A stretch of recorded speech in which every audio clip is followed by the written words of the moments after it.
Good afternoon बच्चों, this is Amit sir from concept and clarity. और इस बार की हमारी जो वीडियोस है वो 11वीं क्लास अकाउंटेंसी की है बच्चों, जिसमें कि हम लोग जर्नल एंट्रीज कर रहे थे। जर्नल एंट्रीज के अंदर जो one of the most important topic है, जो मुझे याद है, जो मैंने आप लोगों को कराया है क्रेडिट ट्रांजैक्शन का, वो लास्ट 2 वीडियोस बहुत ज़्यादा इंपॉर्टेंट है बच्चों। हालांकि मैं जब कभी भी वो ऐसे कोई भी ट्रांजैक्शन कराऊंगा तो मैं आपको वापस से वो गो थ्रू कराता रहूँगा, समझाता रहूँगा यहाँ पर, ठीक है। आज का जो हमारा टॉपिक है दैट इज़ एक्सपेंडिचर।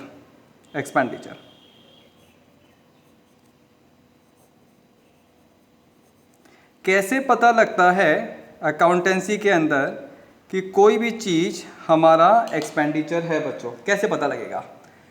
तो एज सच कोई भी चीज़ जिसके लिए हम पेमेंट कर रहे हैं और जिसका बेनिफिट हमें सिर्फ और सिर्फ 12 महीने के लिए मिलेगा, उसका बेनिफिट 12 महीने से आगे के लिए एक्सटेंड नहीं होगा बच्चों, उसको हम लोग बोलते हैं एक्सपेंडिचर। तो एक्सपेंडिचर का सिंपल सा डेफिनेशन है, एज सच कोई भी चीज़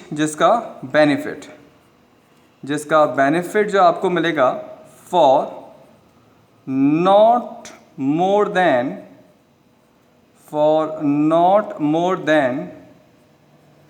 12 months.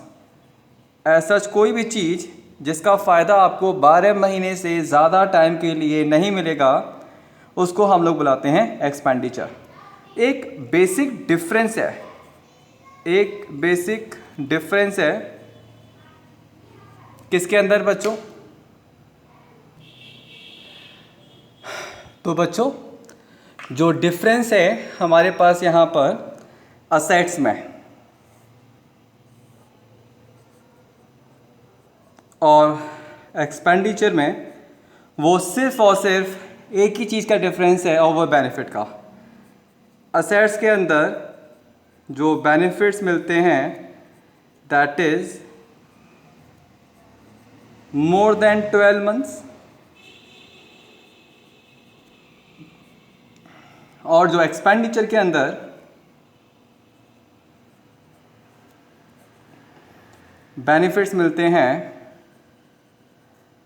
That is less than 12 months. ये इस तरीके से होता है बेटा। इसके एग्जांपल्स क्या है हमारे पास? सैलरी। और याद रखना जो एक्सपेंडिचर होता है उसके अंदर आप पेमेंट करोगे, आज नहीं तो कल नहीं तो परसों। तो मैं सैलरी लिखूं या मैं सैलरी पेड लिखूं? Salary paid. तो यहाँ पर हमारे पास जो सैलरी है, ठीक है, वो क्या है बेटा हमारे पास? ये एक्सपेंडिचर है। Fine. Salary, rent, interest, commission, stationery, wages, carriage, trade expenditure, ठीक है, लीगल चार्जेस, फ्रेट, ये सारे की सारे क्या है बेटा आपके एक्सपेंडिचर हैं। आपने एक चीज़ ध्यान दी होगी, हमारे पास ना असेट्स की एक लिस्ट है, उससे ज़्यादा नहीं मिलेगा आपको। आपके पास लाइबिलिटीज़ की एक लिस्ट है, उससे भी ज़्यादा आपको नहीं मिलेगा। लेकिन जो एक्सपेंडिचर है बच्चों और जो आपके इनकम है, इनकी ना लिस्ट नहीं है। ये बहुत सारे हो सकते हैं, खासकर एक्सपेंडिचर तो बहुत सारे हो सकते हैं। अगर मैं चाहूँ तो अभी भी मैं यहाँ पर बहुत सारे लिख सकता हूँ बेटा। यहाँ पर फ्रेट हो गया, ये आपका हो जाएगा कार्टेज, ये आपका हो जाएगा यहाँ पर कार्टेज बच्चों। ये आपके पास हो जाएगा ऑडिट फीस। ये सारे के सारे एक्सपेंडिचर हैं जो बिज़नेस को रन करने के लिए ज़रूरी है बच्चों यहाँ पर। इसके बाद आपके पास हो जाएगा डेप्रिसिएशन, ये भी आपका एक्सपेंडिचर है बच्चों यहाँ पर। इसके बाद आपके पास हो जाएगा यहाँ पर मोबाइल फ़ोन एक्सपेंसेस, ये भी हो जाएगा। कन्वेंस ये भी हो जाएगा। और भी बहुत सारे आपके पास हो सकते हैं बच्चों यहाँ पर, ठीक है। अब हम इसके करेंगे यहाँ पर जनरल एंट्री पास बेटा। तो जनरल एंट्री हम कैसे पास करेंगे इसके यहाँ पर? तो ये देखेंगे, मैंने एक पहले पॉइंट लिया, मैंने यहाँ पे लिखा सैलरी पेड, ध्यान से समझना। Salary paid ₹1000। मुझे एक चीज़ तो ये समझ में आती है कि जो पेड है, आपने सैलरी का पेमेंट किस में किया होगा? कैश। पेड का मतलब ही होता है कैश। कैश आपकी क्या होती है? असेट्स। असेट्स क्या हो रही है? बिजनेस में से जा रही है, तो डिक्रीज क्या करेंगे इसको? क्रेडिट बच्चों हम यहाँ पर। फाइन। अब आप देखो यहाँ पर जो सैलरी है वो आपका एक्सपेंडिचर है, वो आपका क्या बेटा यहाँ पर? एक्सपेंडिचर है। फाइन। और एक्सपेंडिचर को क्या करते हैं? हम यहाँ पर डेबिट करते हैं। मैं यहाँ पर आपको रूल लिखा देता हूँ बेटा एक्सपेंडिचर का। एक्सपेंडिचर जब कभी भी इनकर्ड होते हैं तो हम क्या करते हैं उसको? हमेशा इनकर्ड। इनकर्ड का मतलब होता है आपके एक्सपेंडिचर हो रहे हैं, खर्चे हो रहे हैं, तो क्या करते हैं इसको? डेबिट करते हैं। या फिर मैं इसको ऐसे भी लिख सकता हूँ यहाँ पर, all expenditure and losses. And losses क्या करते हैं इसको बेटा? हम डेबिट करते हैं हमेशा। जो भी एक्सपेंडिचर होगा बिजनेस में, या हमें जब कभी भी लॉस हो जाएगा तो हम क्या करेंगे उसको बेटा? डेबिट करेंगे। तो सैलरी मेरा एक्सपेंडिचर है, उसको हमने डेबिट करा है बेटा यहाँ पर। अब आप इसकी जर्नल एंट्री बनाओगे बेटा यहाँ पर। तो सबसे पहले डेबिट का आइटम, तो आप कैसे लिखोगे यहाँ पर? Salary account debit to cash account. कितना आएगा बच्चों यहाँ पर? 1000 एंड 1000। एक और हम करते हैं बेटा यहाँ पर, हम एक एग्जांपल और करते हैं, ठीक है। मैंने यहाँ पे लिखा इंटरेस्ट पेड ₹2000, ठीक है जी। तो आप देख रहे हैं यहाँ पर सबसे पहले पेड का मतलब क्या होता है? जो भी आप पेमेंट करोगे कैश में तो करोगे। कैश आपकी क्या है? असेट्स। असेट्स क्या हो रही है बेटा? डिक्रीज। क्या करोगे? क्रेडिट करोगे। और जो इंटरेस्ट है ये क्या है बेटा? आपको यहाँ पर एक्सपेंडिचर है, तो एक्सपेंडिचर को क्या करते हैं हम? हमेशा डेबिट करते हैं। तो पहले डेबिट का आइटम लिखेंगे, तो आप एंट्री बनाओगे यहाँ पर interest account debit to cash account. बच्चों कितना है? 2000 एंड 2000। तो आज हमने जो जर्नल एंट्रीज करी हैं वो हमने करी हैं बेसिकली एक्सपेंडिचर की बच्चों यहाँ पर हमने, ठीक है। इसके बाद मैं आपको जो नेक्स्ट टॉपिक कराऊंगा इसके अंदर वो है मेरा इनकम का। हमने असेट्स कर लिया, हमने लाइबिलिटीज़ कर लिया बच्चों यहाँ पर, ठीक है। अब हम करेंगे यहाँ पर क्या? इनकम।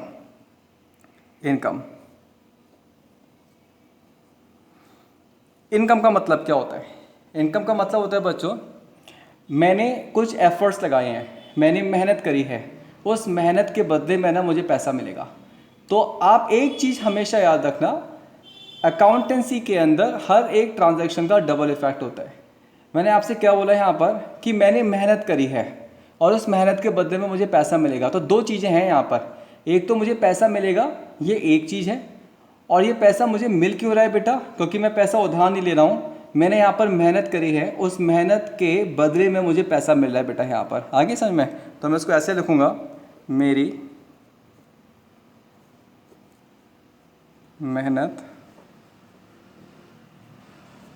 का रिवॉर्ड। जो मैं मेहनत कर रहा हूँ उसके अगेंस्ट में जो मुझे रिवॉर्ड मिलेगा, that is my income. Fine. जैसे मान लो कि मैं कोचिंग सेंटर चला रहा हूँ और मैं बच्चों को पढ़ा रहा हूँ, तो मुझे फ़ीस मिलेगी। तो यहाँ पे दो चीज़ हैं बेटा, जो फ़ीस मुझे मिलेगी वो कैश के फॉर्म में मिलेगी। तो मैं कैश के बारे में बात नहीं कर रहा हूँ, जो फ़ीस रिसीव है, जो मैंने मेहनत करी है। कोई मुझसे पूछेगा ना, अमित सर आपको ये 1000 रुपये फ़ी, 1000 रुपये कैश पड़े हैं आपके पास, कहाँ से आए, रीज़न क्या है इसका? ठीक है, तो मैं बताऊँगा जी मैंने मेहनत करी है। तो जो मैंने मेहनत करी है, जो मेहनत वर्ड है, वो मेरी इनकम है बेटा। इनकम को हम हमेशा क्या करते हैं बेटा? क्रेडिट करते हैं। हम हमेशा क्रेडिट, जो भी इनकम है, प्रॉफिट है, जो गेन है, उसको हम क्या करते हैं? क्रेडिट करते हैं। जो भी इनकम है आपका बेटा, जो भी प्रॉफिट है या फिर जो भी गेन है, हम उसको हमेशा क्या करेंगे? क्रेडिट करेंगे बच्चों। हम उसको क्या करेंगे बच्चों? हमेशा क्रेडिट करेंगे। तो मैं इसके एग्जांपल्स लिख देता हूँ बेटा यहाँ पर। इसके एग्जांपल्स क्या हैं? अब देखना, सैलरी रिसीव, एक्सपेंडिचर में क्या था बेटा? वो था पेड। याद रखना, हमारी जेब से पैसा गया है, हमने सामने वाले को पैसा दिया है क्योंकि हम उसे सर्विसेज ले रहे हैं बेटा, हम उससे काम निकलवा रहे हैं, ठीक है, तो हमारा एक्सपेंडिचर हो गया। यहाँ पर क्या है, हम काम कर रहे हैं और उसके बदले में पैसा मिलेगा यहाँ पर, तो ये हमारी इनकम हो गई। Salary received, rent received, commission received, interest received, dividend received, ठीक है। इसके भी एग्जाम्पल हो सकते हैं बट बहुत सारे नहीं, जितने ज़्यादा आपके एक्सपेंडिचर के एग्जाम्पल हो सकते हैं उतने तो इसके एग्जाम्पल्स नहीं बनते बेटा यहाँ पर, ठीक है। अब हम करेंगे इसकी जर्नल एंट्री बेटा। तो मैंने एक लिखा यहाँ पर, सबसे पहले सैलरी रिसीव्ड, सैलरी रिसीव्ड ₹1000। समझना ध्यान से बच्चे, यहाँ पर जो सैलरी है रिसीव्ड है, क्या रिसीव करा होगा आपने, साहब कैश रिसीव करा होगा आपने बेटा। और जो कैश होती है वो क्या होती है बच्चे आपकी, जो कैश होती है वो होती है आपकी असेट्स। असेट्स की वैल्यू क्या हो रही है बच्चों, इंक्रीज, क्या करेंगे हम इसको यहाँ पर DR। और जो सैलरी है ये क्या है आपकी इनकम, इनकम, ठीक है जी। और इनकम को क्या करते हैं, हमेशा क्रेडिट करते हैं। बस एक चीज़ का यहाँ पर ये याद रखना कि जब सैलरी मेरा एक्सपेंडिचर है तो उसको मैं सिर्फ सैलरी नाम के वर्ड से दिखाता हूँ, और जब सैलरी को मैं इनकम दिखाना चाहता हूँ ना तो मैं सैलरी रिसीव लिख के दिखाना चाहता हूँ, लोगों को कन्फ्यूजन नहीं रह जाए उसके लिए बिल्कुल भी यहाँ पर बेटा, ठीक है। तो इनमें से डेबिट कौन सा बेटा, पहले ये है डेबिट कैश, तो मैं इसकी एंट्री बनाऊँगा यहाँ पर, कैश अकाउंट डेबिट टू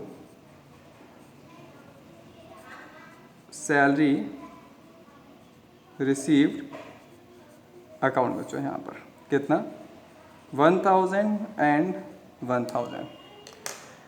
ये हमने आज जो भी आपकी जर्नल एंट्रीज़ है उसके जो 4 मेन चीज़ हैं वो हमने कर लिया बच्चों। यहाँ पर हमने असेट्स कर लिया पूरा, हमने लायबिलिटीज़ कर लिया बेटा पूरा, यहाँ पर हमने यहाँ पर एक्सपेंडिचर कर लिया, और हमने यहाँ पर इनकम भी कर लिया, और सबकी हमने जर्नल एंट्रीज़ भी पास कर ली हैं। नेक्स्ट क्लास के अंदर हम लोग इसमें से कुछ और इंटरेस्टिंग करेंगे, ठीक है। जर्नल एंट्रीज़ के 4 रूल होते हैं नॉर्मली, बुक्स के अंदर ये बताया है। मैंने इसका 5वां रूल और निकाला है, वो इनफैक्ट ज़्यादा इंटरेस्टिंग है और वो इनफैक्ट ज़्यादा आपको एक अंडरस्टैंडिंग देगा जर्नल एंट्रीज़ पास करने के लिए बच्चों यहाँ पर, ठीक है। तो वो हम लोग करेंगे नेक्स्ट वीडियो के अंदर, नेक्स्ट क्लास के अंदर बच्चों। तो आप लोग वेट कीजिए नेक्स्ट वीडियो का, और आप लोगों को वो बहुत ज़्यादा पसंद भी आएगा बेटा। Thank you.